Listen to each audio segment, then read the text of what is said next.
Tantor Audio, a division of Recorded Books, presents The Waylaid Heart by Holly Newman, narrated by Chris Macdonnell. Chapter 1. Snubbed. It hardly seemed possible. Intrigued, Sir James Branstoke raised his gold-rimmed quizzing glass to observe the slender yet enticingly shaped form of Mrs. Cecilia Haukstrom Waddley. He mentally reviewed his brief encounter with the renowned ninny hammer. If the woman had been any other than Mrs. Waddley, her actions would have fallen into the category of a snub to the point of a direct cut. However, Mrs. Waddley's eccentric reputation preceded her. He found himself unwilling to grant her the sophisticated subtlety of manner necessary for the proper delivery and timing of an effective snub. No, something sent her scurrying off, slipping through the crush by the music-room door. Branstoke rubbed the rim of the quizzing glass thoughtfully against his cheek. He'd greeted the infamous widow with comments designed to flatter and draw a blush, thereby avoiding a recital of her most recent afflictions. He swiftly perceived she was not attending him. Her head tilted, and her dark blue eyes sparkled strangely. Suddenly her eyes widened, and she left, going off in a flurry of gossamer layers of muslin and trailing lavender ribbons, leaving him without a word. He doubted she possessed an awareness of her social gaffe.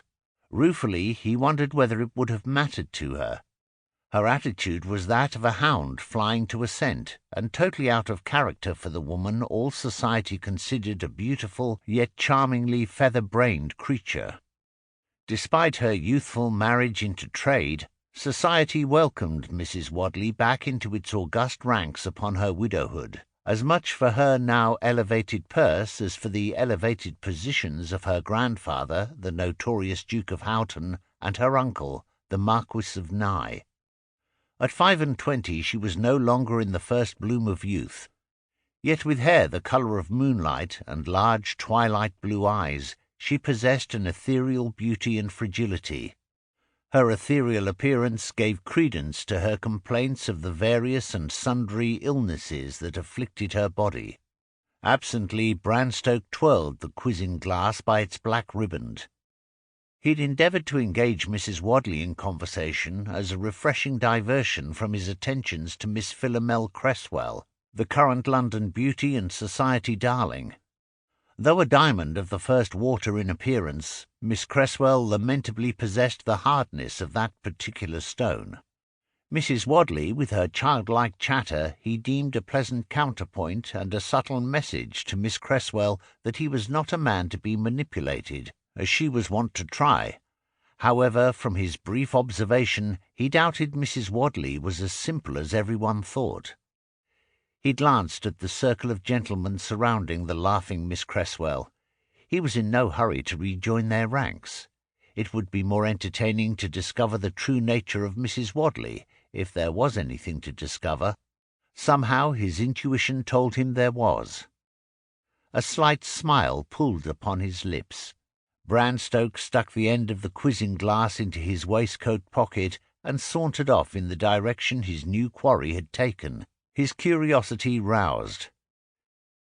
Cecilia heard a chorus of raucous masculine laughter before she reached the arched entrance to the card-room. She groaned softly. Fearing the worst, she peeked around the doorframe into the room. Her brother stood in the middle of the room in boisterous conversation with 8 to 10 other gentlemen. A frown of annoyance twisted her lips. She stepped back out of sight of the open doorway as she contemplated this turn of events. She wondered which, if any, of those gentlemen had been the recipient of the words she'd heard fall from her brother's lips not 5 minutes earlier. They were the precise words she'd been waiting and hoping to hear since she read them in her late husband's journal 9 months ago. They were the words that pitched her willy-nilly into the same society that 8 years ago had closed ranks against her. Cecilia gnawed on the soft inner tissue of her lower lip. Never would she have expected to hear those words coming from her brother. Randolph Hawkstrom may be a ne'er-do-well gamester, Nonetheless, he was also heir to his grandfather and uncle, and though he would not bear their titles, he'd have their money and property. He already lived comfortably off these expectations, not forgetting the allowance they granted him. What reason could there be for him to become involved in anything illegal? For thrills and adventure? That was hardly Randolph's style. He was too much the dandy. Worse, he was a veritable coxcomb. Hardly the sort of gentleman to go skulking about on a dirty, dank wharf at night, or any time.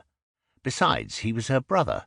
It was ridiculous to imagine him involved in George Waddley's death. Death. Disgust at her hesitation to name Mr. Waddley's demise for what it was swelled within Cecilia. It was murder. Premeditated, cold-blooded murder. Not that anyone believed her. Nonetheless, murder it was, and murder she would prove. But could Randolph be involved? She asked herself again. Cecilia bit her lower lip harder as she pondered the mystery. She conceded that just because Randolph was her brother, she mustn't dismiss him out of hand. After all, it had been his chicanery that had seen her married to George Waddley in the first place. Not that she regretted her marriage to Mr. Waddley, God bless his soul, for he had been the gentlest and sweetest man she'd ever met. She counted herself luckier than many young women married off to save their families' fortunes. A decent, hard-working man, George Waddley had not deserved to die. Another burst of rowdy laughter drew her attention back to the card-room, warning her of the tenuousness of her present position. It would be difficult to justify her presence outside this exclusively male haunt. Besides, she rationalized, she wouldn't learn anything more from Randolph this evening, so involved was he with his cronies. If only Lady Amblethorpe hadn't delayed her as she left the music-room, she could have noted her brother's companion. Well, it made no sense to ponder what might have been. At least she now had a possible lead, a glimmer of light to pierce the dark mystery of Mr. Waddley's death. The question was how to use it. Cecilia stepped backward, slowly distancing herself from the card-room entrance. Her attention riveted on the doorway as she listened for signs of anyone leaving the room. Satisfied that no one was coming and that she was far enough away from the entrance, she whirled about to make her escape back to the music-room. Her face met the snowy white folds of an intricately tied cravat. Her breath went out in a whoosh, her eyes fixating on the milky white pearl nestled in the folds. Part of her senses registered the broad masculine chest beneath the cravat. She sagged against that chest, her senses aroused by the sharp smell of soap and clean linen mingled with the musky scent of the man. She jerked sideways as if she'd been burned and stumbled on the toes of his highly polished shoes. Idiotically, a part of her shocked mind wondered if he used champagne in his blacking. Strong arms came around her waist to steady her. "Oh, my, I'm truly sorry," she babbled, her senses swirling. Of all the stupid mistakes, she chastised herself as she gathered her wits and tilted her head up. "So clumsy. I'm Sir James." Cecilia choked, blushed, and stumbled backward into his still supportive arms. Belatedly she realized it was this gentleman she had left in the music-room without so much as a by your leave, the famously urbane Sir James Branstoke. A bright wave of colour swept up her face again. "Oh, I don't know what to say. Please forgive. Are you all right?" he inquired calmly. Seeing that she had recovered her balance, he politely dropped his hold and stepped away, though his gaze remained fixed on her flustered countenance. Cecilia's slender fingers unconsciously twisted a knot of ribbons trailing from a nosegay of violets pinned to her bodice. "What? Oh, yes," she said weakly. Her usually quick mind was not focusing. Frantically she sought an explanation that would appease this man. Sir James Branstoke was an enigma in society. He was the image of a social gadder, handsome, frivolous, and lazy. Yet he also had the whispered reputation of being a canny gentleman. "I mean no," she amended shrilly. She winced, beginning again breathily, falling back into her chosen role. "No, I feel a trifle dizzy, and my heart is pounding," she continued, her fingers fluttering against her chest. "Oh, you cannot know, sir. I pray you will forgive my clumsiness. I am not well, you know. No, not at all. That is why I'm here. I came to find my brother to see if he might escort me home, but he is otherwise engaged." She broke off and looked back toward the card-room, letting a look of confusion cross her features. "Jessamine, yes, I must find my Aunt Jessamine," she said vaguely. She turned to walk past Branstoke as if she had already forgotten his existence. Branstoke fell into step beside her. "If you are ill, perhaps you would like to sit out here while I send a servant for your aunt." He took her elbow and gently but firmly guided her to a secluded alcove in the hall. A wave of unfamiliar panic swept over Cecilia, leaving her skin prickling, her senses heightened toward the man at her side. What was his purpose? They were scarcely acquainted, and he was known for being one of the entourage for whatever dewy, fresh London belle was considered the catch of the season. She didn't trust him. Truthfully, she didn't trust easily. "You are all solicitation, sir. It is not necessary. La, I am better now already, I assure you. It is just my nerves, you know. I have terrible nerves. My physician tells me he never saw such terrible nerves." "You are to be consoled," Sir James murmured. Cecilia shot him a sharp glance through the veil of her pale lashes, wondering if she'd overplayed her hand. She did not know if she was relieved or chagrined to see his urbane countenance remain unchanged. Furthermore, she wondered at the firm grasp he retained on her elbow. "You are too kind. I'm sure I have quite recovered," she said with false brightness, while gently attempting to free her arm. The feel of his fingers on her arm sent a tingling up it, a tingling that ended in the vicinity of her heart, which in turn sent rippling shock waves throughout her body. This gentleman was dangerous in ways she hesitated to contemplate. "But I insist," he persevered, steering her to an alcove settee.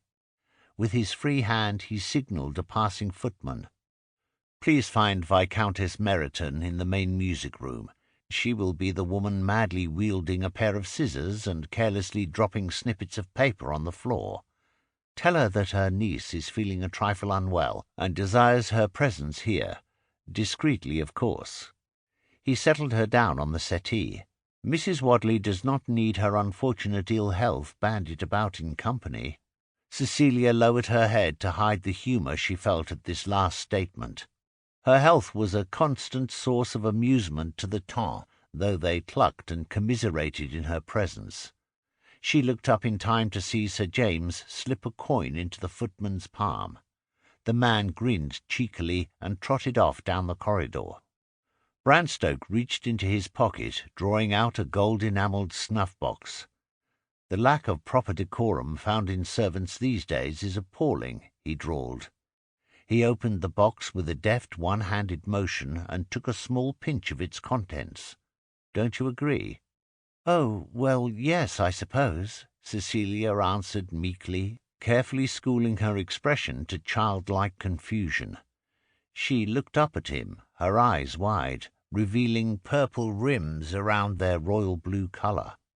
Sir James Branstoke paused and stared down at her upturned face, a speculative gleam lurking in his lazily hooded brown eyes.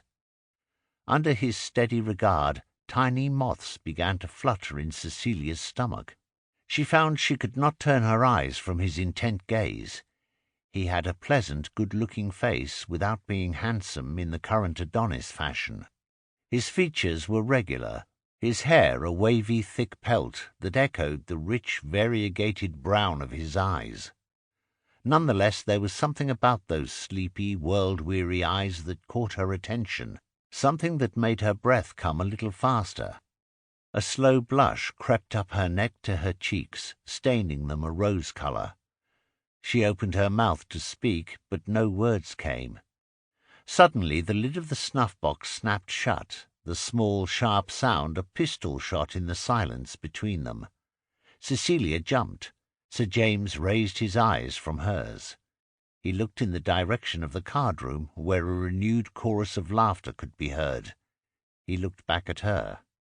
"Sir James," Cecilia ventured, uncertain as to the proper response. In all her play-acting, never had she felt as uncomfortable as she did before this enigmatic gentleman. "Please don't feel you must wait upon me until my aunt's arrival. I assure you I am recovered from that dreadful pounding in my chest. It was the music and crush of people, I dare say. I do suffer from an irritation of the nerves, you know, to say nothing of the spasms that sometimes grip me most terrifyingly." She prattled on artlessly, hoping to rout the gentleman by her complaints. "I imagine that opera sung by such incompetents as Signora Castanelletti might have that effect. I do not know whether to be grateful or not for possessing a stronger constitution," he observed dryly. Cecilia vaguely nodded, while pondering the advisability of allowing a touch of a wine to colour her voice.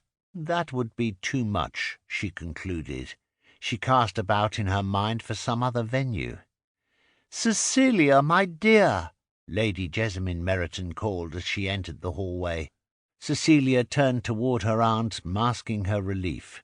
"I am sorry. I was so involved cutting a silhouette of Signora Castanelletti that I did not notice you leave," Lady Meryton said contritely. She gracefully sank onto the settee and raised a cool hand to Cecilia's brow. "It was nothing, more my fears than actuality, as I've tried to convince Sir James," Cecilia said, indicating the gentleman with a slight inclination of her head. Lady Meryton turned to look up at Branstoke, one finely chiselled eyebrow arching quizzically. Branstoke appeared mildly amused. I assured Mrs. Waddley it was no bother to keep her company. He looked back towards Cecilia, tipping his head slightly in her direction. "I leave you now in good company. Ladies," he said, bowing elegantly before turning to continue down the hall in the direction of the card-room. "What has been going on? How did you keep Branstoke so attentively at your side?" Jessamine hissed. Cecilia wrinkled her nose and shook her head. "I don't know, especially since I walked away from him in the music-room without so much as a by your leave." "Cecilia!" I know, that was careless." She pushed back wisps of white blonde hair that had managed to slide out of their confining pins to create a halo effect about her face. "But wait until I tell you what I heard. Then you'll understand how the gentleman's presence could completely vanish from my mind." She glanced up and down the hall. "I suggest you pretend to administer to me a sal volatile while we talk. That should suffice to keep others away. You may find the need of it yourself when I tell you I have heard the words Mr. Waddley recorded in his journal," Cecilia said, trying to keep her voice calm and her excitement from creeping out as she pulled a small bottle of restorative from her reticule and handed it to her aunt. She grabbed Jessamine's hand as she placed the bottle in it and squeezed it. "I almost despaired, you know, of ever hearing anything of its like." "Well, tell me, please. Don't keep me on tenterhooks." "I was, as I said, exchanging empty pleasantries with Sir James Branstoke when I heard the words, 'Talkers are no good doers.'" "Is that all?" "Well, then there was a laugh and a pause before the voice went on to wonder whether that extended to singers as well," Cecilia admitted, "but that is not relevant." Her aunt looked at her askance. "You must have a tin ear, my dear." "Jessamine, be serious. 'Talkers are no good doers' is the exact phrase Mr. Waddley wrote down, and that is not a phrase to come easily off anyone's tongue." Jessamine sighed and shook her head. "All right," she relented. "Who did you hear? Do you know?" Cecilia nodded sadly. "Only too well. Though the speaker was behind a column, it was Randolph." "Your brother?" Cecilia pursed her lips and nodded again. "I own I was shocked. I swear I stood as still as one of Elgin's marbles for several seconds after the voice moved on. When the full measure of what I'd heard filtered to me, I turned without a thought to Sir James and headed in the direction of the voice. She paused, frowning. Lady Amblethorpe delayed me at the doorway. I believe she wanted to assure herself I was not running out because of the music. I told her I was not, but by then too much time had passed, and Randolph was comfortably ensconced amid a large group of gentlemen in the card-room. "But Randolph? You must be mistaken, Cecilia. He could not possibly—" Cecilia lifted her shoulders in the barest suggestion of a shrug. "For what reason? I'll own he might have once had cause, thinking to make you a wealthy widow and thereby sponging funds from you, which I would never give him." Jessamine smiled. "Be that as it may, my dear, being a man, I'm sure he thought he could appeal to your womanly nature. Anyway," she went on, ignoring the look of disgust Cecilia cast in her direction, "once Carlton's sons died, he became heir to the properties of the Marquis of Nye and the Duke of Houghton, and under those circumstances tradesmen extend him credit based upon his expectations and promises of payment." Cecilia finished for her. "Yes, I know. It was a practice Mr. Waddley considered extremely foolish. Besides, Grandfather and Uncle Carlton now grant him an allowance far greater than I think he could spend, though I grant you he does somehow manage to do so. The point is, he has money without recourse to Mr. Waddley's funds." "True, but I don't believe Mr. Waddley was killed for money. I told you there appeared to have been some irregular dealings at the warehouse and on the wharf that Mr. Waddley found out about and was murdered for knowing." "Precisely, Cecilia. And what, I ask you, would Randolph be doing that could concern the dockyards? I can't imagine him setting foot in such a location, let alone dealing with individuals who might. If he did, he might smudge his hessians or soil his snowy white cravat." Cecilia giggled, then sobered, lest anyone notice. "Upon first consideration, I suppose it does seem ridiculous. But, Jessamine, somehow I know it isn't. I must investigate further. This is the only clue I've received to date beyond the journal. Gracious, the journal! Of course, in the journal there are several references to H. It must be H for Haukstrom. Why did I not consider that before now? Wait a moment while I think." She ran her tongue across her top lip as her eyes narrowed in thought. Her shoulders sagged. "No, I'm grasping straws of hay. In the journal, Mr. Waddley wrote he was disgusted at H's need for signs and symbols. That can't have anything to do with Randolph." Jessamine nodded, smiling sadly. "Come, we've sat here long enough," she said matter-of-factly, rising to her feet. She extended a hand towards Cecilia, who rose gracefully to stand beside her.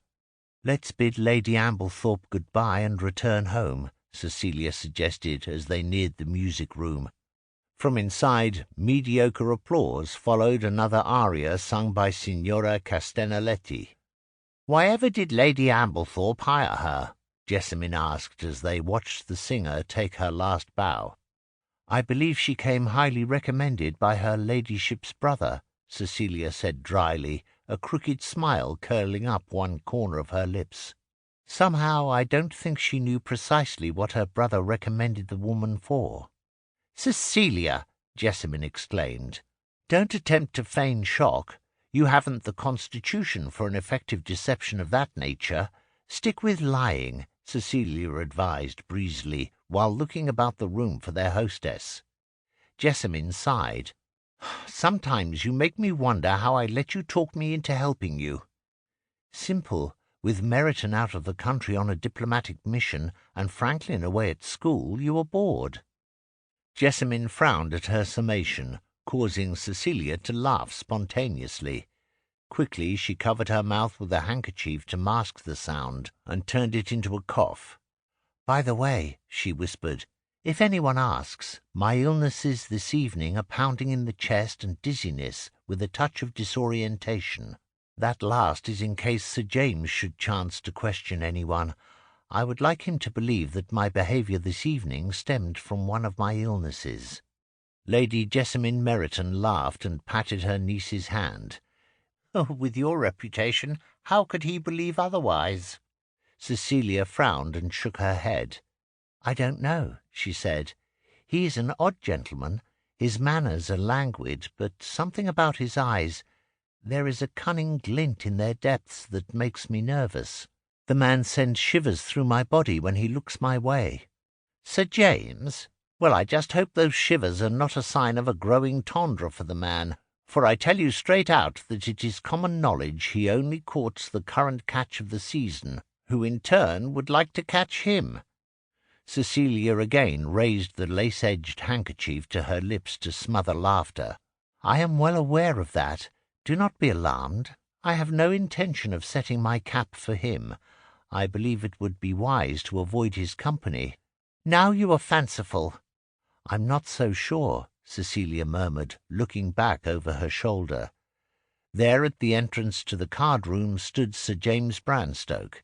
At her regard he cocked his head and bowed slightly. A blush rose to suffuse Cecilia's pale cheeks. For the first time in her life she felt light-headed and dizzy, without recourse to artifice. She turned toward Lady Amblethorpe, effusively complimenting her hostess for the musicale, while apologizing for leaving early, the high colour tinting Cecilia's complexion, giving credence to her claim of sudden feverish ill health.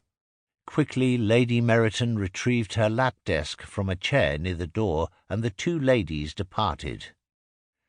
Sir James Ruger Branstoke watched Mrs. Waddley and Lady Meryton take their leave of Lady Amblethorpe. Idly he wondered if anyone else noticed how beautiful Mrs. Waddley looked with a blush upon her pale cheeks, or how in confusion her deep blue eyes darkened to purple. He smiled, his thin lips curling in sardonic amusement. Society was decidedly obtuse. Her radiant countenance showed no trace of illness. So why did she feign a sickly constitution? Branstoke didn't know, but he intended to find out. Chapter 2. Cecilia pushed one panel of the rose-coloured damask draperies to the edge of the window. Cold air, trapped next to the glass panes by the heavy drapery material, grazed her pale cheeks. She shivered slightly. Each warm breath she exhaled swirled visibly in the air, frosting the window. Soon she'd have to move, or the growing circle of condensation on the glass would obscure her view. She would need to move if she wished to continue to view the clear blue sky dotted with scudding billowy clouds, to see the red clay chimney-tops in contrast to the sky and the soot-streaked roofs, or to look down the street at the pale green foliage on trees and bushes. The beauty and freshness of spring, all sights Mr. Waddley enjoyed. They brought out the hidden poet in that dedicated merchant's heart. The marriage of Mr. George Waddley, merchant, to Miss Cecilia Haukstrom, arranged by her father and brother solely for the hefty financial settlement they would gain, had not been a love match. Nonetheless, 8 years of marriage had brought George Waddley and his young wife relatively close. She even came to consider the respect she held for him might be a form of love. George Waddley treated her like she was someone special, a queen in his realm. More importantly, he told her he considered her his friend. To Cecilia that was the highest accolade he could bestow.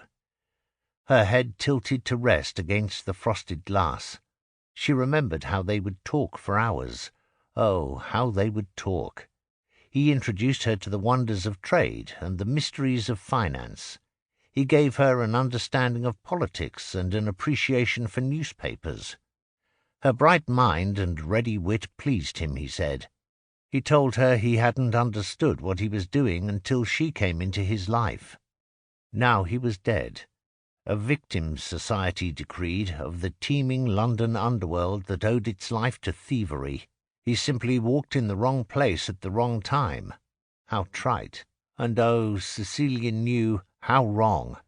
Cecilia clenched her fist around a handful of damask material. Mr. Waddley was murdered because he discovered illegal activities occurring at his warehouses and wharf. Before the night he went out, never to return, Cecilia's husband confided he had uncovered something that distressed him. He wouldn't say what, though she inferred some form of late-night illegal activity on his wharf. He told her he wasn't sure of his facts, and... Sample complete. Ready to continue?